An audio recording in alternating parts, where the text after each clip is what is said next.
Welcome in. In this video, we're going to be answering the simple, but really not simple at all question. Should you use the pedal when you play Bach's music? And by the way, before we get into it, I'm referring specifically to the right pedal on the piano, the sustain one that makes all the sounds get all mushy and blurry together that we use all the time. The primary pedal on the piano, the right pedal. All right, so boring answer number one. Should you pedal when you play Bach's music? No. Never. No exceptions. Don't even think about the pedal. Don't even look down at the pedal when you play Bach's music. He didn't have a pedal. He couldn't make that sound on his instrument, so you should never touch the pedal when you play his music. Like I said, it's simple, boring, straightforward answer. Really not that nuanced. If you are of that camp, thank you for clicking on this video and watching it, I guess. But if you've believed that firmly already, probably nothing I'm going to say in this video is going to change your mind, because there is an element of truth to that. Bach did not have the right pedal, but we're going to kind of flesh out why I think it is okay to use the pedal sometimes. But before we do that, I have actually boring answer number two for you. Boring answer number two is, should you pedal in Bach's music? And that answer is, yeah, do whatever you want. I mean, Bach isn't here. I mean, he's not listening to you. He's not going to tell you you can't. Why shouldn't you just do whatever you want to with the pedal? You're the one playing. You're the one interpreting it. And again, that answer is also kind of boring, right? Because it doesn't really give you any nuance. There's no like how to interpret his music, how to make his music sound the way he played it. It's just, yeah, I mean, why not pedal? I mean, no one's literally stopping you from putting the pedal down unless your pedal's broken when you play Bach. Do whatever you want. So there's boring answers 1 and 2 for you. Boring answer number 1 is never touch the pedal for any reason. Boring answer number 2 is just do whatever you want. It doesn't matter anyway. Okay, now that we got our boring answers out of the way, let's get into a real conversation. Have a discussion about why is it okay to pedal sometimes? When can you know when it's okay to use the pedal in Bach? And when should you maybe more often try to avoid it?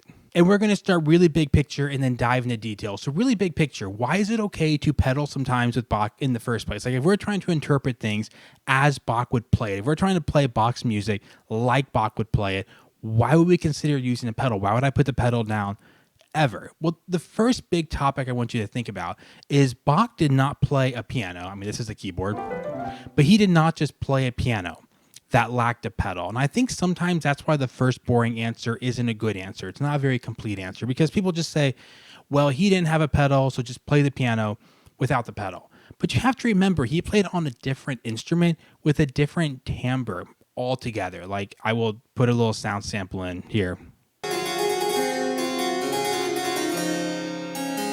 So his instrument sounds completely different than ours. It's really bright. It's really in your face. It's kind of like you would say a harsh tone relative to the modern piano. I didn't say bad. I love the sound of a harpsichord, but it's just a more in your face, bright tone. Just keep in your mind kind of right from the outset, Bach is not playing on a pedalless piano. He is not performing concerts on a 9-foot concert piano without a pedal. He's playing on a completely different instrument. Okay, take that thought, store it in memory banks as we dive into some specific topics about when or when we shouldn't use pedal in Bach. Topic number 1 is going to be, should you use the pedal in Bach when you want to connect two sounds that you literally can't reach? So imagine with me a little Bach melody that goes something like this, and you really want to make it legato, but you can't reach a 10th. I kind of can, but let's say you can't reach a 10th. If you really want to make that melody legato, but you can't reach a 10th, is it okay to put your pedal down? And I would say yes. That one seems a little more obvious to me, like if some humans in the world can reach it and some humans in the world can't reach it, is it okay to stick your pedal down to reach it? Now, that would be a very temporary pedal. You're not just going to put your pedal down and go and blur everything together, but you can do this, pedal down, move, and make that happen. Now, if you've played Bach before, there's another really common instance of this. Not necessarily it's a 10th or an 11th you can't actually reach, but there's a configuration that's hard to reach. Like I have this example here from the G minor Prelude and Fugue from the first book, and measure 3, the left hand does this.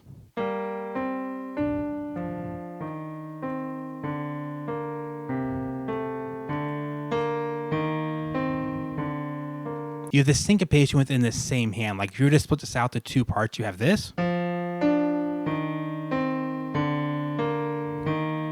And and everything's overlapped, like I said, I can reach that because I can play 6 that way. But if you have a smaller hand, you're not going to be able to. So you might say, well, is it okay to use the pedal to connect that? Because I want to connect the syncopation as it's beamed over. This is like connecting over. You're like, I really want to connect that, but I can't reach it. I think that one is pretty obvious to me. It's okay to put the pedal down. But before we just leave the topic too simply, I would encourage lots of people in general, to explore Bach not as connected as you might think. A lot of our default mode when we play music, any music, romantic, classical, Baroque, is we just make everything legato all the time. And I would really encourage you to consider things being less legato in Bach in the first place, especially when you have jumps.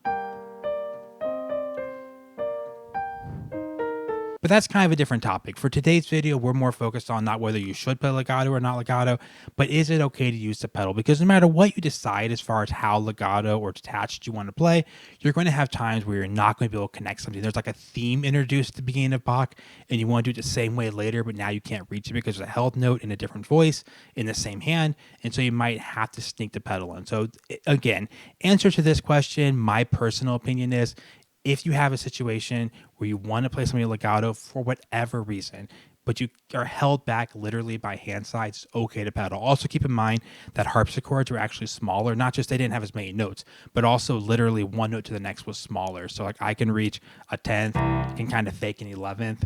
I've played a harpsichord before and I can play an 11th and I can like fake a 12th. I feel like Rachmaninoff on them because like the octaves are slightly shrunken. So everything's a little easier to reach. So with that in mind, Bach could have reached more on his harpsichord than if you had the same hand size as Bach that you could reach on our piano.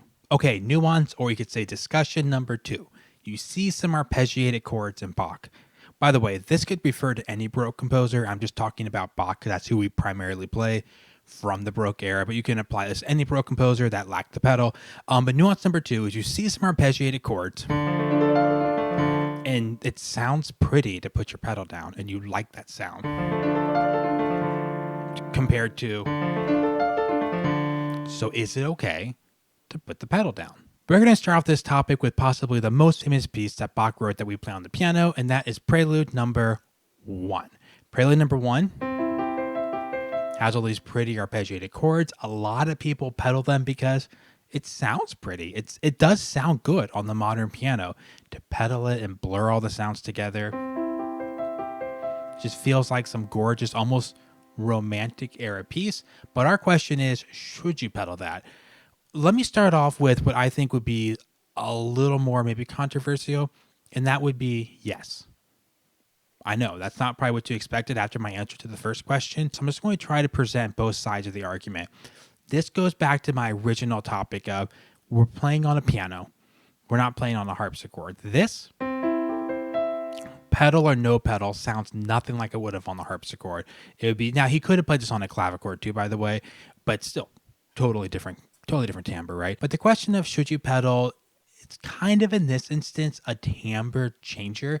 So some people, a lot of people actually, are okay with the pedal because they just want to change the timbre of the instrument. Keep in mind that Bach played on a harpsichord or maybe a clavichord, and that harpsichords often had 2 different manuals, 2 different sets of keys, and they could play on the bottom one. The top one would have a different sound. It wasn't just loud and soft, but sometimes actually had different timbres, different sounds to them. You could combine the 2 manuals together often. There's like an interlocking mechanism. It's really cool stuff. I should make a video about the harpsichord sometime. But then some of them even have like stops in there, like what's called a lute stop. So you take this little lever and you turn it, and a little rubber mallet pushes against all the strings and changes the timbre. So Bach had access to many different timbres. So sometimes that's kind of why I plant that seed in your head that we play a different instrument than Bach. We do. And so it's not always bad to pedal to change the timbre, to change the sound of the instrument. Now, I have a keyboard for this video. By the way, some of you have been asking in the comments why I play on a keyboard, and the main reason is I do it for you. I do it for you guys, because if I sat here and played on a real piano, you'd have all this sound bleed from the microphone to the piano, and it just wouldn't sound as good. If you know what I'm talking about, you've seen these videos, people just talking to a microphone, there's a piano there, they play the piano and it's blaringly loud. I don't have really expensive equipment to like maybe mic all that better right now. So this is just 100 times easier, and it sounds really clear to all of you. Anyways, back to the point though. If I play this note, then I put the pedal down, Well, I shouldn't do it that way. I'm going to play this note one time. I put the pedal down. It's like the exact same sound.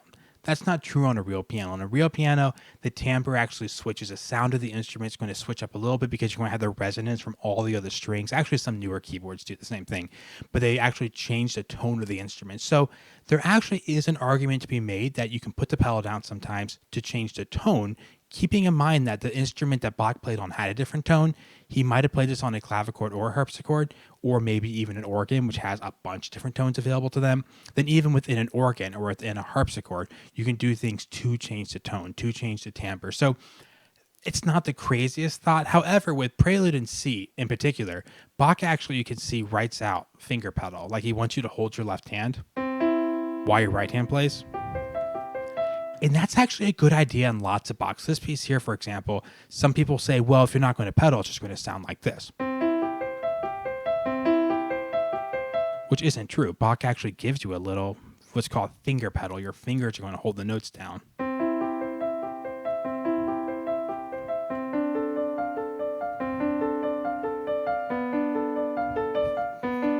Sorry, I know this piece, I promise.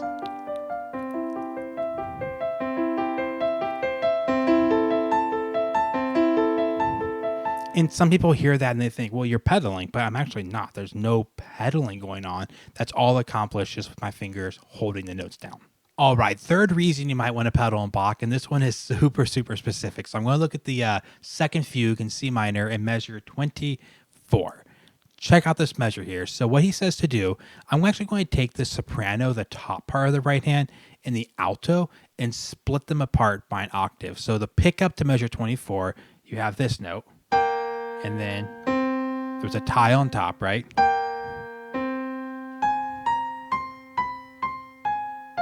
Then the soprano holds this F and the alto goes. So you kind of have two ties going on. You have a long one, the alto here. Well, I guess it's a short one, the soprano here. But really this C then is going to get held.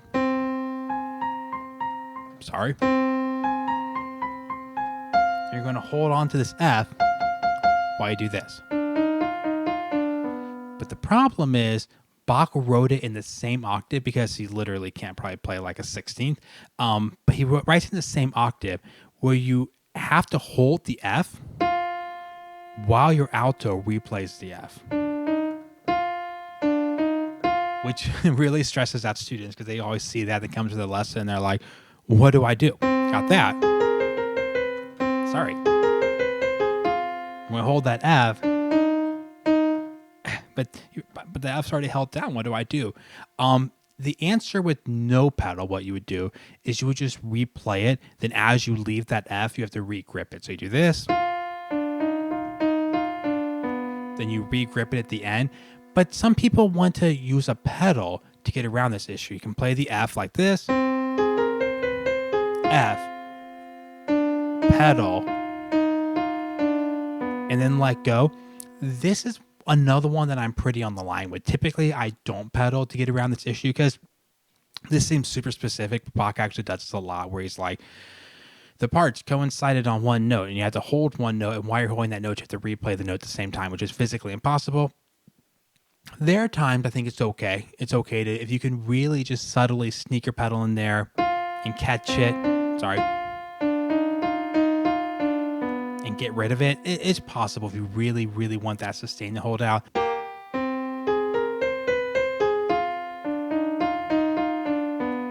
And it's okay to our ears, but I admit it's a little weird. So if you really can't stand the fact that F is technically lifting and resounding, then yes, you can use a pedal to sneak in there for just a couple notes and let go right away, just to get that F to sustain even when you replay it. Now, if you look at the end of the piece, you see a different example, which is the C is held out the whole time. And you're just holding that C. Completely different example. That does not give you license to pedal. For some reason, some people see long sustained notes sometimes, and they automatically think, well, the pedal has to go down, which is an interesting, I think, just confusion that happens. People say, well, there's a sustained note. Shouldn't I pedal? So they do something like this.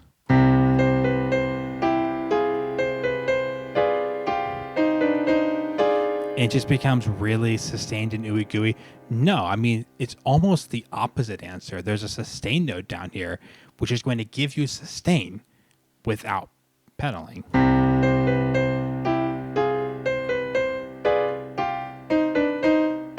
Our next topic here is going to kind of dive deeper into our second blanket statement earlier, right? Earlier we said either you could just say never pedal ever in Bach, or the other point of view would be do whatever you want. I mean, Bach isn't here, do whatever you want. And there is a little truth to that, like Bach isn't here.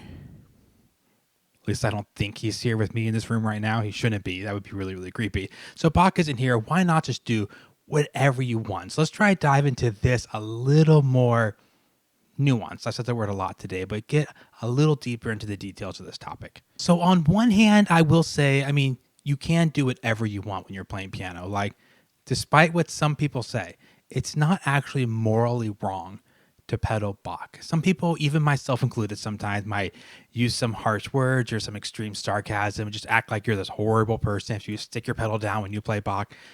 But there are a lot worse things you can do as a human being than pedal and Bach. I mean, down the scale of evils, that's not the top, even if sometimes we make it sound like it is. But why do we say that? I mean, there is some truth to Bach isn't here. There's some truth that you can play music, and music should be to be enjoyed, not necessarily to serve the music of the past. Like, music should be there to be enjoyed. And like I already discussed earlier, we're playing on a different instrument, so we don't necessarily do everything exactly like you would do on the harpsichord or a clavichord or an organ. But the reason lots of us try to interpret Bach a little differently than we interpret Beethoven, well, much differently, differently than we interpret Brahms, and different than we interpret Liszt, the reason we do all that is because there's a lot of music out there. I mean, this is my personal reason. I'll just share with you. There's a lot of music out there. If I want to play Chopin, Chopin wrote tons of music, and I have a lifetime of music I could study with Chopin. I could just keep playing more Chopin. And if I somehow run out of all Chopin's music, I have a lot of other romantic composers that will give me some of those same Chopin feelings if I want them. So why would I try to turn Bach into Chopin? My kind of heart to heart with you is that if we have Baroque music, we might as well learn to play Baroque music more like they do and love it for what it is. And if you don't like it, that's fine. You can just play classical if your thing is classical. If you love Mozart, Haydn, like, you don't need to turn classical into romantic either. You can have classical music be its thing. And now we're never going to get 100%. We never, unless you buy a harpsichord and, transport back in time 300 years and study with someone who played a harpsichord, you're not ever going to get 100%. But why not have different experiences, I guess, is what I would kind of say. At the core of it, I want to play Bach differently than I play Mozart, because they're different experiences for me. If I just turn everyone into Mozart, or I turn everyone into Brahms, then I only really have one experience and a lot less variety. So what hopefully that does for all of you is gives you some of my points of view, but hopefully more importantly than you hearing my point of view in this is that kind of dealing with these four topics. There's kind of four ideas of, if you don't want to just say never pedal or always pedal, if you want to be somewhere in the middle, here's kind of four issues you're going to come across with often, and hopefully you're informed enough, at least if you want to research a little more or make some decisions on when you play Bach, like, okay, I'm going to try to not pedal, but maybe I'll sneak it in which of these four kind of common problems will I tend to sneak it in. Or maybe you want to do more pedal, but you might consider things like, okay, maybe when I do large leaps,